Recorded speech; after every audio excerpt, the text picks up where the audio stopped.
তেসরা মুর্শিদাবাদের বিজেপি বিধায়ক দলের রাজ্য সম্পাদকের পদ থেকে ইস্তফা দিলেন গৌরী শঙ্কর ঘোষ। মুর্শিদাবাদের বিজেপি বিধায়ক তিনিও বেসুরো, দলের রাজ্য সম্পাদকের পদ থেকে ইস্তফা দিলেন গৌরী শঙ্কর ঘোষ। এখন হারাধনের ছেলে কমতে কমতে আগামী 2026 বিধানসভা নির্বাচনের প্রার্থী তালিকা ঘোষণা পর্যন্ত তা কততে এসে নামবে তা মনে হয় বাবা তনয় শাস্ত্রীও জেলে বসে গণনা করে বলতে পারবে না। হলদিয়ার বিজেপি বিধায়িকা তাপসী মণ্ডলের তৃণমূল কংগ্রেসে যোগদান করার পরে বিজেপির কেন্দ্রীয় পর্যবেক্ষক সুনীল বানসাল মিটিংয়ে বসেছিল বাকি পড়ে থাকা বিধায়কদের মন বুঝতে। শুনতে চেয়েছিল কার কোন কোন জায়গায় ব্যথা, কিন্তু সেই ব্যথা শোনা বা বোঝার পরেও যে বঙ্গ বিজেপি তাদের সঠিক চিকিৎসার ব্যবস্থা করতে পারেনি তা এই মুর্শিদাবাদের বিধায়ক গৌরী শঙ্কর ঘোষের ইস্তফার কারণ থেকে একেবারে দিনের আলোর মতো স্পষ্ট। দেখো, আজকের মুর্শিদাবাদের বিধানসভার যে বিধায়ক রয়েছেন বিজেপির গৌরী শঙ্কর ঘোষ, তিনি কিন্তু রাজ্যের যিনি সাংগঠনিক দায়িত্বে রয়েছেন অমিতাভ চক্রবর্তী এবং মুর্শিদাবাদ দক্ষিণ মুর্শিদাবাদের যিনি জেলার সভাপতি সাখারত সরকার, তার বিরুদ্ধে কিন্তু বিস্ফোরক মন্তব্য করেছে এবং তার অভিযোগ এই দুজনকে বারে বারে বলেও কিন্তু কোন রকম ভাবে সংগঠনের দিকটা তারা দেখছেন না এবং তারা স্বেচ্ছাচারিতা চালাচ্ছেন। তাই তার এই রাজ্য সম্পাদকের পদের থেকে কোনো লাভ নেই, সেই কারণে তিনি কিন্তু আজকে ইস্তফা দিয়েছেন। অর্থাৎ এক কথায় গোয়ালঘরে গুঁতোগুঁতি, আর যে কারণে উনি ওনার সমস্ত পদ থেকে রিজাইন দিয়েছে। যদিও সেটা স্বাভাবিক, কারণ এমনিতে ভারতীয় জনতা পার্টির মুর্শিদাবাদের সংগঠনের বেহাল অবস্থা, তার উপরে 3-4টে লবি চলে সেখানে সমান্তরালভাবে।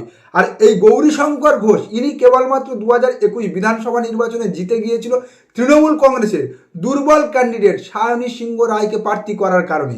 মাত্র 2400 ভোটের ব্যবধানে জিতেছিল গৌরী শঙ্কর ঘোষ মুর্শিদাবাদ থেকে। আর তার উপরে বর্তমানে যেভাবে বিজেপির বি টিম হয়ে বাবা হুমায়ুন মুর্শিদাবাদে ঢুকে হুকুম জারি করতে শুরু করেছে এবং তার সঙ্গে সঙ্গে আগামী 2026 বিধানসভা নির্বাচনে এই পশ্চিমবাংলায় ভারতীয় জনতা পার্টি ও তৃণমূল কংগ্রেসের বাইরে এই যে বাম, কংগ্রেস এবং অন্যান্য রাজনৈতিক দলের জোটের সম্ভাবনা যেদিকে আগাচ্ছে, তাতে করে সেলিমের হাতের তামাক খেতে মনে হয় খুব একটা রাজি নয় শুভঙ্করের কংগ্রেস। আর যদি তাই হয়, আগামী 2026 বিধানসভা নির্বাচনে যদি বামেদের জোট থেকে কংগ্রেস বেরিয়ে আসে, তাহলে আগামী দিনে বামেদের হাতে মার খাওয়া কংগ্রেসের সেই ভোট ব্যাংক যারা কেবলমাত্র সেলিমের সঙ্গে অধীরের কোলাকুলির কারণে 2021 ও 2024 লোকসভা নির্বাচনে ভারতীয় জনতা পার্টিতে ভোট দিয়েছিল, সেই ভোট ব্যাংকের একটা বড় অংশ আবার কংগ্রেসের দিকে ফিরবে। অর্থাৎ সব মিলিয়ে গন্ধ কেবল ওই আনন্দপুরের মোমো কারখানা থেকে নয়, মুর্শিদাবাদে বিজেপি শূন্য হওয়ারও যে বেরাচ্ছে তা এই গৌরী শঙ্কর মহাশয় খুব ভালো টের পেয়েছে। যে কারণে উনি এখন থেকে ওনার সমস্ত পথঘাট ছেড়ে কামাক স্ট্রিটে পৌঁছানোর রাস্তা তৈরি করছে। বিজেপির এখানে কটা এমএলএ রয়েছে? কটা এমএলএ রয়েছে? কটা রয়েছে? দুটো। দুজনই তৃণমূলে আসতে চেয়েছে। আপনাদের দাবিকে মান্যতা দিয়ে দরজা বন্ধ করে রেখেছি। এখন দরজা খোলার ইঙ্গিত পেয়েছে নাকি হারের আগে মানে সাইড কাটতে চাইছে, তা তো ওই গৌরী শঙ্কর ঘোষ মহাশয় এবং সময় বলতে পারবে। তবে এটা ঠিক, আগামী 2026 বিধানসভা নির্বাচনে যদি বামেদের সঙ্গে জনতা উন্নয়ন পার্টি অর্থাৎ সেলিমের সঙ্গে যদি হুমায়ুন কবিরের জোট হয় এবং কংগ্রেস যদি একা লড়ে, তাহলে লিখে রাখুন মুর্শিদাবাদে কেবল বিজেপি শূন্য হবে না, কংগ্রেস দ্বিতীয় স্থানে উঠে আসবে। সরকার চালাচ্ছ তোমরা, দেশের সরকার চালাচ্ছ, রাজ্য সরকার চালাচ্ছ, ওনারা নৈতিকতা ধার ধারবেন না, যাবতীয় ঠেকা আমরা নিয়ে বসে আছি। মমতা ব্যানার্জিকে হারানোর জন্য, বিজেপিকে হারানোর জন্য যা করতে হয় করব। যদি কথা হয়ে থাকে বেশ হয়েছে, দরকার হলে আবার কথা হবে। মমতা ব্যানার্জির পায়ের তলা থেকে মাটি সরে গেছে, সেই মাটিকে আরো সরিয়ে তৃণমূলের বাংলায় কবর খোঁড়ার জন্য যা করতে হয় তাই করবো। বাপ কো ভেজ তেরে বাস কি বাত। মমতা বন্দ্যোপাধ্যায় যাদেরকে কেবল কবরে নয় পাতালে পাঠিয়ে দিয়েছে, তারা মমতা বন্দ্যোপাধ্যায়ের কবর খুঁড়বে। কে বলছে? ফাঁকা ফ্ল্যাটে লেলিন পড়ানো হারে হাট্টিক শতরূপ ঘোষ। যেমন অবিন মিত্রের কাছে হেরে বুদ্ধ ভট্টাচার্য ওনাদের আইডিওলজি, তেমন উনি 3বার ভোটে দাঁড়িয়ে একবারও না জিতে এখন বিরাট সেপোলজিস্ট। আর পড়ে থাকে নীতি আদর্শের গল্প, নীতি আদর্শের কথা সর্বহারার একনায়কত্বের স্লোগান দিয়ে যারা খেটে খাওয়া শ্রমিক, কৃষক, মজদুরের ভোট নিয়ে ক্ষমতায় এসেছিল এবং পরবর্তীতে সেই ক্ষমতার বলে টাটা ও সালেম গোষ্ঠী দালালি করতে যারা সেই কৃষক, খেটে খাওয়া শ্রমিক, মেহনতি মানুষকে কেটে নদীর জলে ভাসিয়ে দিয়েছে, তাদের কাছে কিসের নীতি, কিসের আদর্শ? আসলে সব নীতি আদর্শ ফাদর্শ কিচ্ছু নয়। এই পাক্কা ভীমরুতিতে চাপা মোহাম্মদ সেলিম এমএলএ হতে চায়, কারণ দীর্ঘদিন ধরে একটা আস্ত শিশু হাসপাতালের গোটা ফ্লোর দখল করে থাকার সেই রাজকীয় আয়েস জীবনযাপনের স্বার্থ উনি এখনো ভুলতে পারেনি। আর 2006 পর থেকে প্রত্যেকটা নির্বাচনে হারছে। 2021 গড়ের মাঠে ভাইজান আব্বাস সিদ্দিকীকে গলায় জড়িয়ে ধরে উনি ভেবেছিলেন সে যাত্রায় উদরে যাবে ভাইজানের বাড়ির পাশের আসন চণ্ডীতলা থেকে হেরেছেন। আবার পরবর্তীতে 2024 লোকসভা নির্বাচনে মেলায় হারিয়ে যাওয়া ওনার আরেক সহোদর ভাই অধীর রঞ্জন চৌধুরীর গলায় জড়িয়ে রাস্তায় হেঁটেছিল মুর্শিদাবাদের এপান্ত থেকে ওপান্তে। হ্যাঁ, নির্বাচনী ফলাফল বেরোনোর পরে দেখা যাচ্ছে সেখানেও ওনার শিকে ছেড়েনি। আর এখন উনি চাচা চৌধুরীকে ধরে বিধানসভায় ঢোকার জন্য নিউ টাউনের ওয়েস্টিন হোটেলে ছুটে গিয়েছে।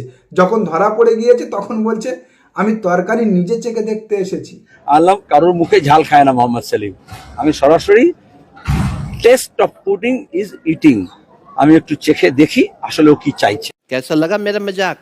হ্যাঁ কাকা, তুমি বাঙালিকে হাইকোর্ট দেখাবে আর বাঙালি তোমাদের ওই লেলিনের অবৈধ সন্তানদের মতো তা হাঁ করে গিলবে। দেখুন এখানে দুটো পয়েন্ট আছে। এক নম্বর, উনি বিজেপির থেকে আবার বরাত পেয়েছে বামেদের হাতে। এখনো পর্যন্ত এই পশ্চিমবাংলায় যে 8-10% ভোট টিকে রয়েছে তার থেকে একটা অংশ আবার পাঠাতে হবে বিজেপির কাছে, যে কারণে উনি এই উগ্র মৌলবাদী ধর্মকে সামনে রেখে রাজনীতি করা, যা বামেদের আইডিওলজির সম্পূর্ণ বিপরীত, সেই হুমায়ুন কবিরের সঙ্গে জোট করে বামেদের কাছে পড়ে থাকা কোর সেকুলার ভোট ব্যাংকের মধ্যে ফাটল ধরাতে চাইছে, যাতে করে তারা তিতিক্ষারে বামেদের থেকে মুখ ঘুরিয়ে বিজেপির দিকে ঝোঁকে। দুই, যেন তেনভাবে মমতা বন্দ্যোপাধ্যায় বা তৃণমূল কংগ্রেসের হাতে যে মুসলিম ভোট ব্যাংক রয়েছে তার থেকে 5-7% ভাঙতে হবে, যাতে করে খেলা ডট হয়ে যায় এবং বাকিটা ভারতীয় জনতা পার্টি তার অপারেশন লোটাসের মধ্যে দিয়ে ম্যানেজ করে নেয়। হ্যাঁ, এছাড়া অন্য কোনো প্ল্যান নেই এই নীতি আদর্শ মার্ক্সবাদ কমিউনিজমের মুখোশ পরা হাফ মোল্লার মাথাতে।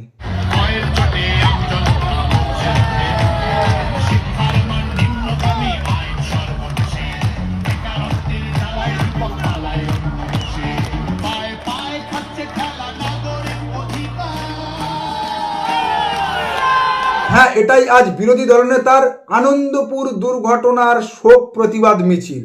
ডিজে বাজিয়ে ভারতীয় জনতা পার্টির কর্মীরা পিছনে উদ্দাম নৃত্য করছে আর সামনে আমাদের দরদিয়া দাদা বিরোধী দলনেতা মমতা বন্দ্যোপাধ্যায়ের পদত্যাগ দাবি করছে। আর বাংলা জুড়ে মেশ হয়েছে, এখনো পর্যন্ত রাজ্যের মুখ্যমন্ত্রী ঘটনাস্থলে পৌঁছননি।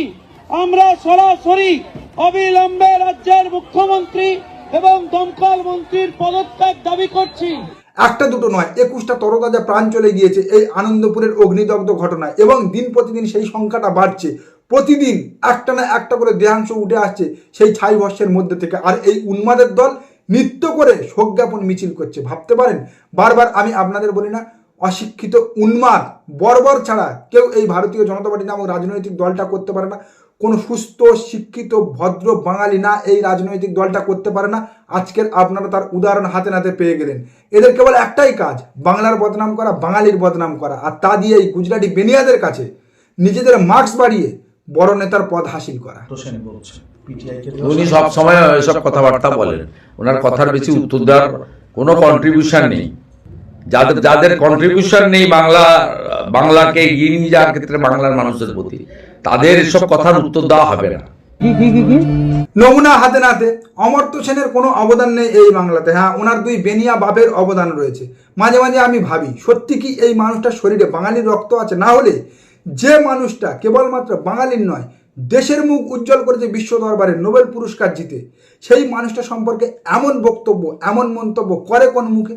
যদিও নোবেল পুরস্কার কি, নোবেল পুরস্কার কোন যোগ্যতায় গেলে পাওয়া যায় তা বোঝার জন্য শিক্ষা দীক্ষা লাগে, তা বোঝার জন্য যোগ্যতা লাগে। এই সারদার টাকা চোর নারদার ঘুষখোর তাহার কিভাবে বুঝবে? নমস্কার, খোদা হাফেজ। নমস্কার, খোদা হাফেজ। বিজেপি হুঁশিয়ার, ভাগ বিজেপি ভাগ। 2019 বিজেপি ফিনিশ। জয় হিন্দ, বন্দে মাতরম। তৃণমূল কংগ্রেস জিন্দাবাদ, জননেত্রী মমতা ব্যানার্জি জিন্দাবাদ। নমস্কার, আজকের প্রতিবেদন এখানে শেষ করলাম। দেখা হচ্ছে আগামী কোনো প্রতিবেদনে। আমাদের প্রতিবেদন সম্পর্কে আপনাদের মতামত অবশ্যই জানান আমাদের কমেন্ট সেকশনে। সবাই ভালো থাকবেন।